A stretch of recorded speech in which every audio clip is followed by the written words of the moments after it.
Bubba Wallace net worth 2025. How much does he earn? Imagine this. A man who has shattered barriers and set records in the high-octane world of stock car racing, all while amassing a fortune that's as impressive as his driving skills. We're talking about Bubba Wallace, and if you're curious about how much he's worth in 2025, you've come to the right place. Let's dive into the world of NASCAR's trailblazer and explore the sources of his wealth. Born and raised in Mobile, Alabama, Wallace's journey to the top began with humble starts in the Bandolero and Legends car racing series. But here's where it gets controversial. His meteoric rise to fame and fortune hasn't been without its share of critics and doubters. But let's not get ahead of ourselves. First, let's break down the numbers. Wallace's estimated net worth in 2025 is a cool $5 million. But how does he make his money? And this is the part most people miss. It's not just about his racing earnings. Let's break it down. Wallace's primary income comes from his career as a stock car racing driver. He's made a name for himself in the NASCAR Cup Series, driving the number 23 Toyota Camry XSE for 23XI Racing. But his earnings don't stop at the finish line. Wallace has also secured lucrative brand endorsements with major players like Beats by Dre, Coca-Cola, and McDonald's. And if that wasn't enough, he's also dabbled in acting, voicing a character in the movie Cars 3 and starring in his own reality series, Behind the Wall, Bubba Wallace. He even made a cameo in Post Malone's Motley Crue music video. But let's not forget the elephant in the room. Wallace is more than just a racing driver. He's a history maker. He's the only full-time Black American driver in NASCAR's national series, Cup, Xfinity, and Truck. And in 2025, he made history again by becoming the first Black driver to win a major race on Indianapolis Oval. But here's a question for you. Do you think Wallace's success is solely due to his driving skills? Or do you believe his historic achievements have played a significant role in his rise to fame and fortune? Let us know your thoughts in the comments below. And this is the part most people miss. Wallace's journey to the top hasn't been easy. He's faced criticism and skepticism at every turn. But through it all, he's remained focused and determined, proving that with hard work and perseverance, anything is possible. So, what do you think? Is Wallace's net worth a reflection of his talent, or is there more to the story? Share your thoughts and let's get the conversation started. The truth about Bubba Wallace, how NASCAR and the media lied to fans. Bubba Wallace's reputation has been marred by falsehoods, yet many NASCAR enthusiasts refuse to acknowledge this fact. And this is the part most people overlook or choose to ignore.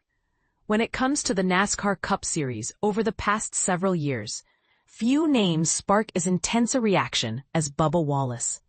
Simply uttering his name or his team's number can evoke a range of emotions, from admiration to outright hostility. Wallace has grown into one of NASCAR's most divisive figures, particularly since joining 23XI Racing, a team launched in 2021 by NBA legend Michael Jordan and three-time Daytona 500 winner Denny Hamlin. Interestingly, the team's creation was sparked by rumors circulating online, which led to Wallace's signing from Richard Petty Motorsports, making him their inaugural driver. At that time, Wallace was already widely disliked among many fans. He became the easy target for taunts like he's only here because, you know the phrase. It was a classic case of scapegoating, rooted more in preconceived bias than actual performance. When Michael Jordan publicly said, "We don't sign checks for losers," it only fueled the flames, especially among fans hoping for Wallace to crash out or be shown the door during a race. But here's where the controversy deepens. Less than a year after Wallace was cheered on for spinning Kyle Busch at Watkins Glen in June 2020, the fan sentiment shifted dramatically. What changed? Well, that's the crucial part most don't consider. Every driver in the Cup Series faces some level of criticism or dislike. Such is the nature of competitive sports. No driver will be universally loved, ever. That's nothing new. What is disturbing, however, is that much of the intense resentment toward Wallace is founded on a lie. It's based on a misconception that NASCAR actively promoted and mainstream media sensationalized, an act of racism that was never really proven to have occurred. The incident, often referred to as the Great News Hoax or simply the Fake News Saga, originated on the night of June 21, 2020, at Talladega Superspeedway, after the race was postponed to Monday. NASCAR issued a statement demanding justice, claiming they were made aware that a noose had been found in Wallace's garage stall, and vowing to investigate and take action against whomever was responsible. Most fans were outraged about this alleged act, but the problem started with the statement itself. As days went by without any concrete evidence or further details, doubts crept in. Did this really happen as reported, or was it a rush to judgment fueled by racial tensions and media hype? The media, ever divisive, swiftly dismissed any skepticism, labeling anyone who questioned the story as racists, hacks, or conspirators. NASCAR made a serious accusation without evidence, stirring a highly charged atmosphere, and many believe they did this intentionally to garner sympathy and publicity. Just weeks earlier, NASCAR's move to ban the Confederate flag had already landed them in the spotlight.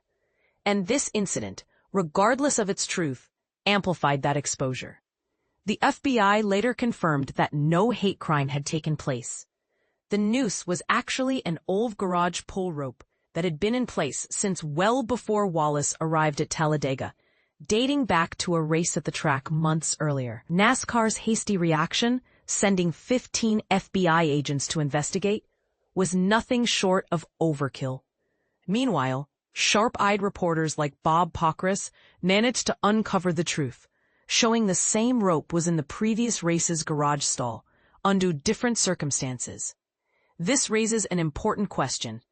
Was NASCAR pushing for this story to get publicity? Did they and the media want to believe and promote the narrative of racism, even with no proof? The answer seems to be yes. During a period when accusations of widespread racial injustice were dominating headlines, NASCAR appeared eager to participate in the virtue signaling. Their swift and severe reaction turned an ordinary garage pull into a nationally scrutinized incident. The fallout was swift. Wallace, caught in the middle, was praised as a victim, without him even realizing the full extent of the falsehood. In interviews afterward, he admitted the situation looked kind of bad, recognizing how the story might appear to observers. Yet he had simply responded based on the information he was given, unaware of the evidence contradicting the initial claims. Still, many fans and observers see Wallace as unfairly caught in a manufactured controversy. The narrative created around that event was twisted, often ignoring the fact that he was just an athlete reacting to circumstances beyond his control. When all was said and done, the damage was done. Wallace's reputation tarnished not by his actions, but by the overzealousness and sensationalism of NASCAR and the media. Even NASCAR's own president, Steve Phelps, has admitted that a more measured approach, such as including the word alleged, could have changed everything. That tiny word might have prevented the entire spectacle from spiraling into a national scandal. Yet, in their rush to condemn and virtue signal, they chose to forge ahead, leaving the truth on the sidelines. So, the question stands, could this have been handled differently? Absolutely. Could NASCAR have avoided turning an innocent misunderstanding into a racial firestorm? Most likely. Instead, the sports leadership and a segment of the media prioritized narrative over facts, turning Bubba Wallace into a target and tarnishing his image long after the truth was clear. Looking back, it's clear that Wallace was unjustly portrayed, yet the narrative of victimhood and racial injustice persisted. The damage to his reputation and to trust in NASCAR's integrity was significant. Now, more than 5 years later, it's worth asking whether the perception aligns with reality, or if once again, the story is being shaped by bias, misinformation, and sensationalism. The core issue remains. The hate directed at Bubba Wallace is based on a lie, rooted in a misrepresentation of what actually happened. Meanwhile, the actual facts and context are often ignored. Could this entire episode be a modern version of the classic witch hunt? Or is there an even deeper lesson about truth, bias, and media influence in sports today? What do you think? Are we just accepting the surface story, or should we challenge the narratives we're fed?